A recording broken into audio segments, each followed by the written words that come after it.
ನಮ್ಮ ದೇವರು ಕರ್ತನಾದ ಯೇಸು ಕ್ರಿಸ್ತನ ನಾಮದಲ್ಲಿ ಅನುದಿನದ ಆಹಾರ ಪ್ರಿಯರಿಗೆ ಪ್ರೀತಿಯ ಶುಭಾಶಯಗಳು.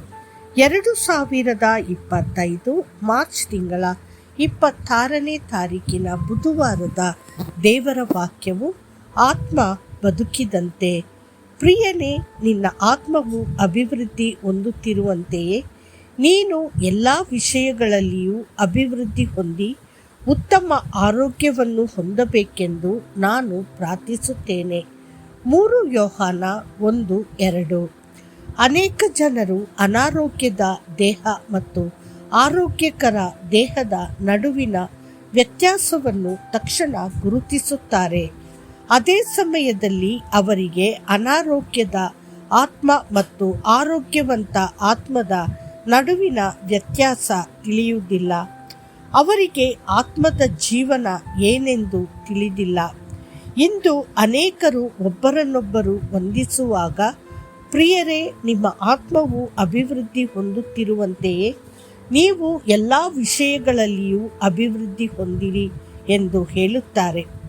ಆದರೆ ಆತ್ಮ ಜೀವಂತವಾಗಿದೆಯೋ ಇಲ್ಲವೋ ಎಂಬುದು ಅವರಿಗೆ ತಿಳಿಯುವುದಿಲ್ಲ. ಆತ್ಮವು ಅನಾರೋಗ್ಯದಿಂದ ಬಳಲುತ್ತಿದೆಯೇ ಅಥವಾ ಆತ್ಮ ಸತ್ತಿದೆಯೇ ಎಂದು ಅವರಿಗೆ ಅರ್ಥವಾಗುವುದಿಲ್ಲ. ಆತ್ಮವು ಜೀವಿಸುತ್ತದೆ ಎಂದು ಅವರು ಹೇಳುವಾಗ, ಭೌತಿಕ ಜೀವನವು ಆತ್ಮದ ಸ್ಥಿತಿಗೆ ಸೂಕ್ತವಾಗಿದೆ ಎಂದು ಅವರಿಗೆ ತಿಳಿದಿರುವುದಿಲ್ಲ. ಕೆಲವೊಮ್ಮೆ ಈ ರೀತಿಯ ಶುಭಾಶಯಗಳು ಶಾಪಗಳಾಗಿ ಬದಲಾಗುತ್ತವೆ ಎಂದು ತೋರುತ್ತದೆ. ಏಕೆಂದರೆ ಕೆಲವು ಜನರಿಗೆ ಅನಾರೋಗ್ಯದ ಆತ್ಮವಿರುತ್ತದೆ, ಕೆಲವರೊಳಗೆ ಆತ್ಮ ಸತ್ತು ಹೋಗಿರುತ್ತದೆ.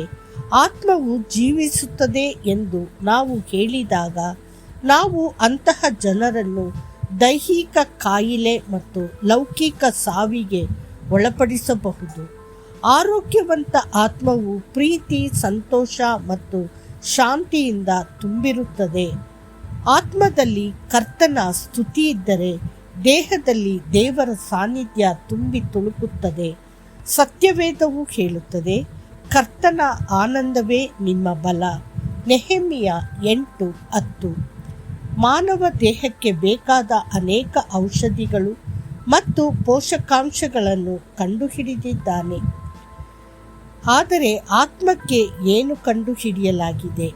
ಜ್ಞಾನಿ ಹೇಳುತ್ತಾನೆ, ಸಂತೋಷ ಒಳ್ಳೆಯ ಔಷಧ, ಮುರಿದ ಮನಸ್ಸು ಎಲುಬುಗಳನ್ನು ಒಣಗಿಸುತ್ತದೆ. ಜ್ಞಾನೋಕ್ತಿಗಳು 17:22. ಸಾಮಾನ್ಯವಾಗಿ ಲೋಕದ ಜನರು ದುಃಖವನ್ನು ನಮ್ಮ ಹೃದಯದಲ್ಲಿ ಮುಚ್ಚಿಡಬಾರದು ಎಂದು ಹೇಳುತ್ತಾರೆ. ನಿಮಗೆ ಪ್ರಿಯವಾದ ಯಾರಾದರೂ ಸತ್ತಾಗ ನೀವು ಜೋರವಾಗಿ ಅಳಬೇಕು ಮತ್ತು ನಿಮ್ಮ ದುಃಖವನ್ನು ವ್ಯಕ್ತಪಡಿಸಬೇಕು. ಅವರು ತಮ್ಮ ಹೃದಯದ ಭಾರವನ್ನು 4 ಜನರೊಂದಿಗೆ ಹಂಚಿಕೊಂಡು ಹಗುರಗೊಳಿಸಬೇಕು. ನಾವು ಕರ್ತನ ಮುಂದೆ ಬಿದ್ದು ಸಾಂತ್ವನ ಮತ್ತು ಬಿಡುಗಡೆಯನ್ನು ಪಡೆಯಬೇಕು.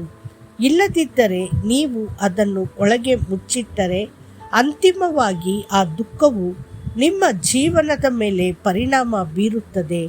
ಇದು ದೇಹಕ್ಕೆ ಅನೇಕ ರೋಗಗಳನ್ನು ತರುತ್ತದೆ. ಯೋಬನು ಹೇಳುತ್ತಾನೆ, ನಾನು ಭಯಪಟ್ಟದ್ದೇ ನನಗೆ ಸಂಭವಿಸಿದೆ. ನನಗೆ ಸಮಾಧಾನವಿಲ್ಲ, ವಿಶ್ರಾಂತಿ ಇಲ್ಲ, ಶಾಂತಿ ಇಲ್ಲ. ನಾನು ಬಹಳ ಇಕ್ಕಟ್ಟಿನಲ್ಲಿದ್ದೇನೆ. ಯೋಬನು 3:25-26. ದೇವರ ಮಕ್ಕಳೇ, ನಿಮ್ಮ ಆತ್ಮಗಳಿಂದ ಭಯವನ್ನು ಹೊರಹಾಕಿ. ಮತ್ತಷ್ಟು ಹೆಚ್ಚಿನ ಧ್ಯಾನಕ್ಕಾಗಿ ಆತನು ತನ್ನ 12 ಮಂದಿ ಶಿಷ್ಯರನ್ನು ತನ್ನ ಬಳಿಗೆ ಕರೆದು ಅವರಿಗೆ ಅಶುದ್ಧಾತ್ಮಗಳ ಮೇಲೆಯೂ ಎಲ್ಲ ರೋಗಗಳ ಮೇಲೆಯೂ ಎಲ್ಲ ಕಾಯಿಲೆಗಳ ಮೇಲೆಯೂ ಅಧಿಕಾರ ಕೊಟ್ಟನು.